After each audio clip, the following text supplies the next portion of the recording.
Good morning everyone, welcome back to complete Python mastery. मैं हूं आमश और आज हम पाइथन का एक बहुत ही इंपॉर्टेंट टॉपिक शुरू करने वाले हैं जिसका नाम है वेरिएबल्स। अगर आप वेरिएबल्स को अच्छी तरह समझ गए तो आगे के लगभग हर पाइथन प्रोग्राम में आपको ये यूज होगा। इसलिए इस लेक्चर को ध्यान से देखिए और एंड तक जरूर बने रहिए, क्योंकि थ्योरी के बाद हम वीएस कोड में प्रैक्टिकल भी करेंगे और अपना पहला वेरिएबल्स क्रिएट करेंगे। What is a variable?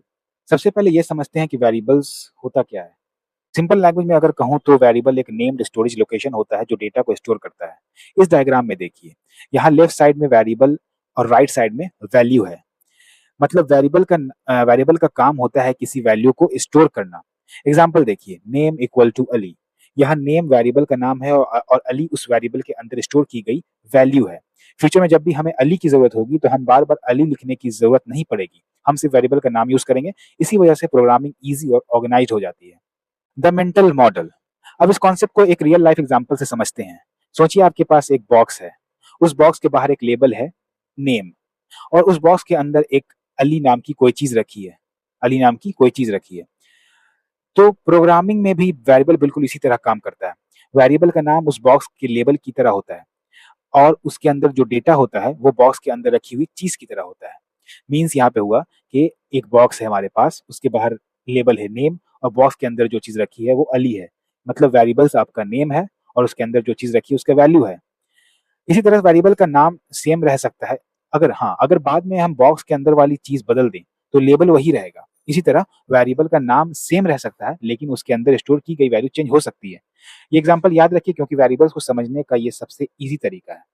मतलब अगर हम बॉक्स को सेम रखें और उसके अंदर की बॉक्स मीन्स वेरिएबल, बॉक्स के नेम को सेम रखें और उसके अंदर की वैल्यू को चेंज कर दें तो क्या होगा, हमारा वेरिएबल तो वही रहेगा लेकिन उसकी वैल्यू चेंज हो सकती है। मतलब हम वेरिएबल को सेम रख करके उसकी वैल्यू को चेंज कर सकते हैं।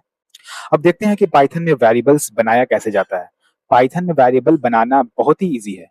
बस हमें वेरिएबल्स का नाम लिखना होता है, उसके बाद इक्वल टू साइन, यानी ये साइन हमें लगाना पड़ता है और फिर जो वैल्यू स्टोर करनी है वो लिख देते हैं। जैसे यहाँ पे नेम इक्वल टू अली है, यहाँ नेम वेरिएबल है, नेम वेरिएबल का नाम है, वेरिएबल नेम है, और अली उसकी वैल्यू है। यहाँ हम देख सकते हैं एज इक्वल टू 20 लिखा है, सिटी इक्वल टू दिल्ली लिखा है, कंट्री इक्वल टू इंडिया लिखा है।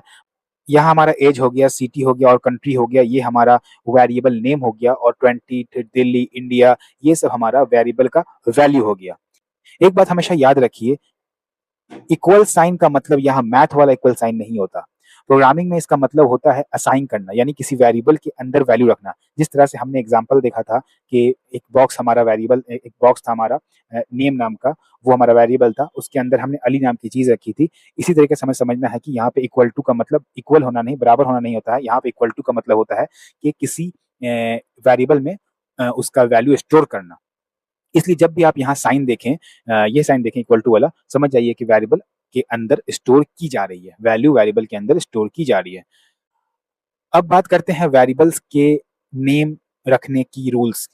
पाइथन में वेरिएबल्स के नेम कुछ रूल्स फॉलो करते हैं। सबसे पहला रूल, वेरिएबल में लेटर यूज कर सकते हैं। वेरिएबल में हम लेटर यूज कर सकते हैं। वेरिएबल में हम नंबर भी यूज कर सकते हैं, लेकिन नंबर शुरुआत में नहीं आना चाहिए। ऐसा नहीं कि नंबर से ही स्टार्ट कर दिया। तीसरा है अंडरस्कोर, यानी अंडरस्कोर हम यूज कर सकते हैं, स्टूडेंट अंडरस्कोर नेम, इस तरह से। ये सारा एग्जांपल हम लोग जब प्रैक्टिकल करेंगे सब देखेंगे। अब देखते हैं कि क्या अलाउड नहीं है। अब हम देखते हैं कि पाइथन में वेरिएबल्स का नाम रखने में क्या अलाउ नहीं है। स्पेस नहीं होना चाहिए, नंबर से स्टार्ट नहीं होना चाहिए, और पाइथन का कोई कीवर्ड नहीं होना चाहिए। जैसे यहाँ पे प्रिंट है, ऐसा नहीं कि प्रिंट ही वेरिएबल का नाम रख दिया, इफ वेरिएबल का नाम रख दिया। ऐसा अगर हम करेंगे तो पाइथन हमें एरर देगा। अब कुछ एग्जांपल देखते हैं। सबसे पहले वैलिड वेरिएबल्स नेम क्या क्या है। Student underscore name, age, marks two underscore city. यहाँ हम देख रहे हैं ये सब हमारा जो है, ये सब हमारा वैलिड नेम है, ये सब नेम हम रख सकते हैं। और कुछ इनवैलिड नेम जिसे हम नहीं रख सकते हैं, जैसे टू के बाद नेम है। जैसे कि बताया कि हम लोग नंबर से स्टार्ट नहीं कर सकते हैं। माई नेम, यहाँ पे स्पेस है तो स्पेस भी हम वेरिएबल्स के नाम में नहीं रख सकते हैं। क्लास, क्लास हमारा एक रिजर्व कीवर्ड है पाइथन का, ये भी हम यूज नहीं कर सकते हैं। टोटल मार्क्स, हाइफन यहाँ पे यूज किया गया है, हाइफन माइनस की तरह यूज किया जाता है, इसलिए यहाँ पे हम ये वाला भी वेरिएबल नहीं रख सकते हैं। अब हमें पता चल गया कि वेरिएबल्स कैसे क्रिएट करते हैं और उसका नाम कैसे रखते हैं। अब हम इंपॉर्टेंट पॉइंट को क्विकली रिवाइज करेंगे और उसके बाद सीधा वीएस कोड ओपन करेंगे और प्रैक्टिकल अपना स्टार्ट करेंगे। The core principle. सबसे पहला पॉइंट, वेरिएबल डेटा को स्टोर करता है। वेरिएबल्स क्या करता है? डेटा को स्टोर करता है, यानी अगर हम किसी इंफॉर्मेशन को फ्यूचर में यूज करना हो तो हमें उसे वेरिएबल के अंदर स्टोर करना चाहिए, वहां से हम स्टोर कर सकते हैं। दूसरा पॉइंट है, हर वेरिएबल का एक यूनिक नेम होता है। इसी नेम की मदद से हम उस वेरिएबल के अंदर स्टोर की गई वैल्यू को एक्सेस करते हैं। तीसरा पॉइंट हमारा है, वेरिएबल का नाम रखते वक्त पाइथन का रूल फॉलो करना बहुत जरूरी है। जैसे नंबर से स्टार्ट नहीं कर सकते, स्पेस यूज नहीं कर सकते और पाइथन कीवर्ड को वेरिएबल नाम नहीं बना सकते। और लास्ट पॉइंट है, वेरिएबल्स प्रोग्रामिंग को सिंपल और ऑर्गेनाइज्ड बनाते हैं। अगर वेरिएबल ना होते तो हम हर जगह वैल्यूज बार बार लिखनी पड़ती। इसलिए वेरिएबल्स पाइथन प्रोग्रामिंग का सबसे इंपॉर्टेंट कॉन्सेप्ट में से एक है।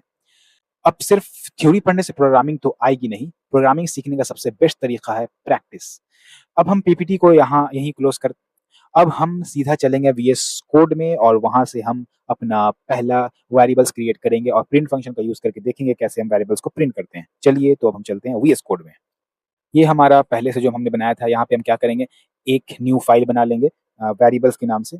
एक काम करते हैं, इसे हम 01 दे देते हैं, 01 एंड सॉरी यहाँ पे वेरिएबल्स के नाम से वेरिएबल्स, एंड हमें पता है एक्सटेंशन हमें डॉट पी वाई देना है, बिना पी वाई के हमारा फाइल क्रिएट होगा नहीं। अब हम वीएस कोड में आ चुके हैं। अब तक हमने पीपीटी में समझा कि वेरिएबल्स क्या होता है, लेकिन प्रोग्रामिंग सिर्फ देखने से नहीं आती, प्रोग्रामिंग तब आती है जब आप खुद कोड लिखते हैं। तो चलिए अपना पहला वेरिएबल क्रिएट करते हैं। मैं जस्ट यहाँ पे कॉपी करके पेस्ट करूंगा ताकि ज्यादा टाइम वेस्ट नहीं हो। सबसे पहले एक वेरिएबल बनाते हैं, इसका नाम है नेम। इक्वल साइन लगाया और इसके अंदर अपना नाम स्टोर कर दिया और प्रिंट फंक्शन की हेल्प से इस वेरिएबल को स्क्रीन पर प्रिंट करके देखेंगे। चलिए मैं इसे रन करता हूँ, फिर देखते हैं इसका आउटपुट क्या आता है।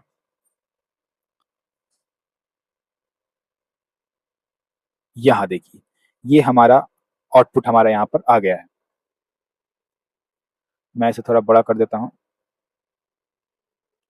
यहाँ देखिए आमश प्रिंट होके आ गया है।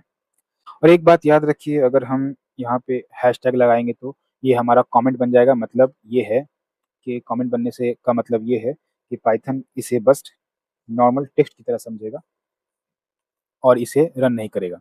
अब एक और वेरिएबल बनाते हैं। इस बार एज नाम का एक वेरिएबल बनाएंगे, age equal to 25। Age variable का नाम एज रखा, उसमें जो वैल्यू स्टोर किया वो 25 स्टोर किया। इसके बाद हम क्या करेंगे, प्रिंट एज, एज को प्रिंट करेंगे। आपने नोटिस किया होगा कि एज के पास जो है वो कोटेशन यूज नहीं किया गया। इसलिए कोटेशन यूज नहीं किया गया क्योंकि ये नंबर है और हमने नेम के पास कोटेशन यूज किया था। जब भी हम नेम या लेटर या वर्ड लिखते हैं तो उसमें कोटेशन यूज करते हैं वेरिएबल के साथ, उसके वैल्यू के साथ। और जब नंबर लिखते हैं तो उसमें कोटेशन यूज नहीं करते हैं। इसको जब हम रन करेंगे प्रोग्राम तो आज देखेंगे कि आपका एज यहाँ पर प्रिंट हो चुका है 25।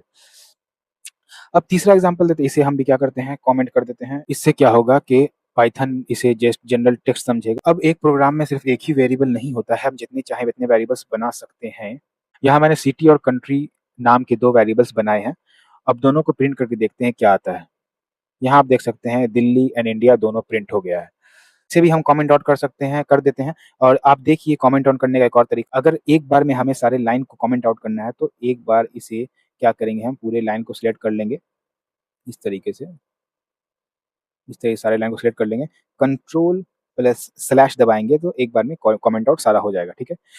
अब एक ही प्रोग्राम में हम अलग अलग इंफॉर्मेशन स्टोर कर सकते हैं। जैसे किसी स्टूडेंट का नाम, उसकी एज, उसका मार्क्स। यहाँ पे नेम इक्वल टू अली हो गया, एज इक्वल 20 हो गया, मार्क्स इक्वल टू 95 हो गया। आप देख सकते हैं यहाँ पे है कि नेम पे हम लोगों ने क्या किया, अली सिर्फ यूज किया, सॉरी, नेम में हम लोगों ने क्या किया, कोटेशन लगाया है। और नंबर में हमने कोटेशन नहीं लगाया, मार्क्स भी नंबर में था, एज भी नंबर में था, कोटेशन नहीं लगाया, सिर्फ नेम में कोटेशन लगाया है। ठीक है। उसके बाद print name, print age, print marks, इसे रन करते हैं। आप देख सकते हैं यहाँ पे नेम प्रिंट हो गया अली, उसका एज प्रिंट हो गया 20, उसका मार्क्स प्रिंट हो गया 95।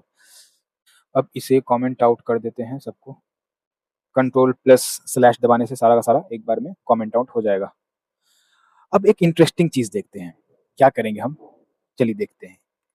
नेम लिख करके आमश स्टोर किया पहले, उसके बाद प्रिंट नेम किया, उसके बाद फिर से सेम नेम वेरिएबल बना करके अली स्टोर किया, उसे फिर से प्रिंट करेंगे।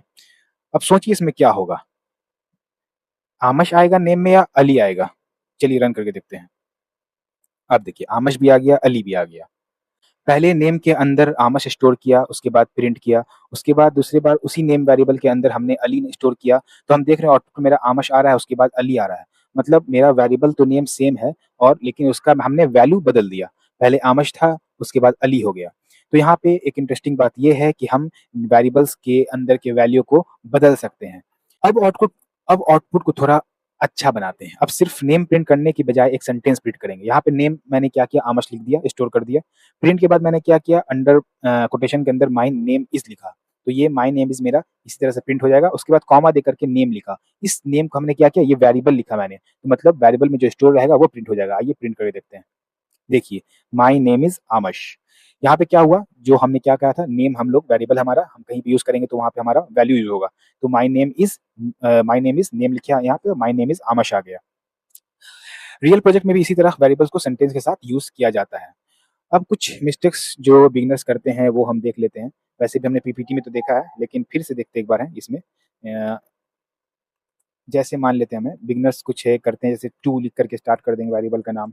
तो ये देखिए, आपको यहाँ पे क्या रेड बना हुआ, मतलब यहाँ पे टू नेम करके आमश नहीं कर सकते, यहाँ पे हमारा एरर दे रहा है। ये हो गया एक। दूसरा, अगर हम क्या करते हैं, स्पेस दे देते हैं, ठीक है, माई स्पेस देके नेम इक्वल टू ऐसा वेरिएबल भी नहीं दे सकते हैं, ठीक है ना। यहाँ पे देखिए लाल हुआ है, रेड आ रहा है। तीसरा हमारा और क्या था इसमें कि जैसे क्लास लिख दिया। क्लास क्या है हमारा, क्लास हमारा ये क्या है, हमारा क्लास एक कीवर्ड्स है इसका। तो यहाँ भी एरर आ रहा है क्योंकि क्लास हम वेरिएबल का नाम क्लास नहीं रख सकते हैं, ठीक है। और हमें ये तो पता है हम क्या-क्या सही से क्या-क्या यूज़ कर सकते हैं हमें। हम हमारा पाइ ये जो रूल जो है हमारा है, वो क्या-क्या यूज़ कर सकते हैं, वो पहले आपको पीपीटी में बताया और यहाँ भी हमने दिखाया। स्टूडेंट नेम अंडरस्कोर यूज़ कर सकते हैं। मार्क्स के सॉरी नंबर जो हम बाद में यूज़ कर सकते हैं और अंडरस्कोर भी यूज़ कर सकते हैं। इस तरह से हम सही वेरिएबल्स नेम बना सकते हैं। अब आपके लिए एक छोटा-सा टास्क है। वीडियो को यहीं पॉज़ कीजिए और खुद ये वेरिएबल्स बनाइए। नेम हो गया, एज हो गया, सिटी हो गया, कॉलेज हो गया, इन सबको वैल्यू दीजिए और प्रिंट कर के देखिए कि प्रिंट होता है या नहीं होता है। अगर आपने इतना कर लिया तो कांग्रेचुलेशन, आज आपने पाइथन का एक बहुत ही इंपॉर्टेंट कॉन्सेप्ट सीख लिया। आज हमने जाना वेरिएबल्स क्या होता है, वेरिएबल कैसे क्रिएट करते हैं, वेरिएबल्स की नेमिंग रूल क्या है, वेरिएबल्स की वैल्यू कैसे चेंज करते हैं और प्रिंट फंक्शन की हेल्प से आउटपुट कैसे दिखाते हैं। नेक्स्ट लेक्चर में हम पाइथन डेटा टाइप्स के बारे में सीखेंगे। वहाँ हम जानेंगे कि स्ट्रिंग, इंटीजर, फ्लोट और बूलियन क्या होता है और पाइथन इन्हें कैसे हैंडल करता है। अगर वीडियो पसंद आया तो लाइक कीजिए और एडवाइस शम्स को सब्सक्राइब करना मत भूलिए। मिलते हैं नेक्स्ट लेसन में। Good bye.